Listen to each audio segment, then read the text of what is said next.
Hi weavers, welcome to our channel. Victory Venkatesh హీరోగా hit 2 చిత్రాల దర్శకుడు సైలాస్ కొలను తెరకెక్కించిన యాక్షన్ మూవీయే సైంధవ్. ఇక నిహారిక ఎంటర్టైన్మెంట్స్ బ్యానర్పై వెంకట్ బోయినపల్లి ఈ చిత్రాన్ని భారీ బడ్జెట్తో నిర్మించారు. శ్రద్ధా శ్రీనాథ్ హీరోయిన్గా నటించిన ఈ మూవీలో తమిళ హీరో ఆర్య మరియు తదితరులైతే కీలక పాత్రలు పోషించారు.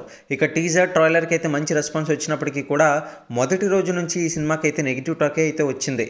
కాబట్టి కలెక్షన్స్ పరంగా మాత్రం ఆశించినంత స్థాయిలో నమోదు కాలేదు. ఇక పండుగ సెలవులను కూడా ఈ సినిమా పెద్దగా ఉపయోగించుకోలేకపోయింది. కాబట్టి ఇప్పటి వరకు కూడా వచ్చిన కలెక్షన్స్ అయితే డౌన్గానే ఉన్నాయి. మరి ఒకసారి 10వ రోజు వచ్చిన కలెక్షన్స్ గనక గమనించినట్లయితే వరల్డ్ వైడ్గా 1.58 కోట్ల షేర్ అయితే రాబట్టింది. ఇక సైంధవ్ చిత్రానికి 24.7 కోట్ల థియేట్రికల్ బిజినెస్ అయితే జరిగింది. ఈ మూవీ బ్రేక్ ఈవెన్ కావాలి అంటే ఇంకా 25 కోట్ల షేర్ అయితే రాబట్టాలి. మరి ప్రస్తుతం ఉన్న సినిమాలు బట్టి చూసుకున్నట్లయితే ఈ సినిమాకి బ్రేక్ ఈవెన్ అవ్వాలి అంటే మాత్రం కొద్ది కష్టంగానే కనిపిస్తుంది. మరి వచ్చే ప్రతి ఒక్క బాక్స్ ఆఫీస్లో టాలీవుడ్ లేటెస్ట్ అప్డేట్స్ కోసం ఛానల్ని సబ్స్క్రైబ్ చేసుకోండి.